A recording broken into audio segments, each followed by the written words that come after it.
സന്ദീപ് വാര്യർ MLA-ക്കെതിരായ വധഭീഷണി മുഴക്കിയ പ്രതിയെ പോലീസ് തിരിച്ചറിഞ്ഞിരിക്കുന്നു. ഫോണിലൂടെ ഭീഷണി മുഴക്കിയത് കൊല്ലം സ്വദേശി സുജിത്താണ്.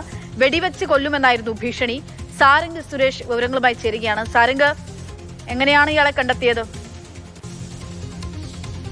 അക്ഷയ, ഇന്നലെയാണ് ഈ രീതിയിൽ സന്ദീപ് വാര്യർക്ക് ഒരു വധഭീഷണി കോൾ വരുന്നത്. വാരാണസിയിൽ നിന്നാണ് കോൾ വന്നതെന്ന് ആദ്യഘട്ടത്തിൽ തന്നെ മനസ്സിലാക്കാൻ സാധിച്ചിരുന്നു. പിന്നീട് ചമ്പേര പോലീസിൽ സന്ദീപ് നേരിട്ട് പരാതി നൽകുകയും ചെയ്തിരുന്നു.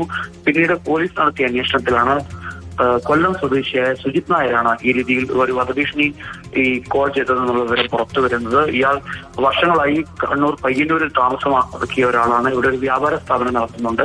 തെരഞ്ഞെടുപ്പ് സമയത്ത് ഇവർ തമ്മിൽ പരിചയപ്പെടുകയും ചെയ്തിരുന്നു. അതിനുശേഷം സുജിത്തിന്റെ കുടുംബത്തിന് നേരെ ലീഗ് കോൺഗ്രസ് പ്രവർത്തകർ സൈബർ ലിഞ്ചിങ് നടത്തിയതിന് തൊട്ട് പിന്നാലെയാണ് ഈ രീതിയിൽ സന്ദീപ് വാര്യരെ കൊല്ലുമെന്ന് പറഞ്ഞ് ഇയാൾ ഫോൺ കോൾ നടത്തിയത്. സുജിത്തിന്റെ പശ്ചാത്തലം എന്താണ്? സന്ദീപ് വാര്യരോട് പ്രത്യേകിച്ച് വൈരാഗ്യം തോന്നാൻ എന്തെങ്കിലും പ്രശ്നമുണ്ടോ, രാഷ്ട്രീയപരമായോ അല്ലയോ? അയാളുടെ രാഷ്ട്രീയ പശ്ചാത്തലമൊക്കെ എന്താ?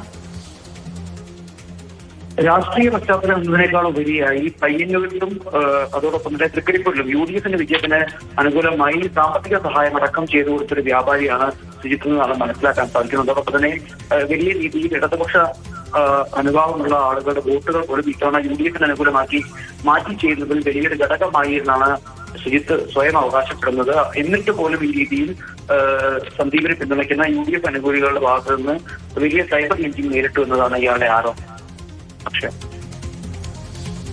ശരി, സാരംഗ് സുരേഷാണ് വിവരങ്ങൾ നൽകിയത്.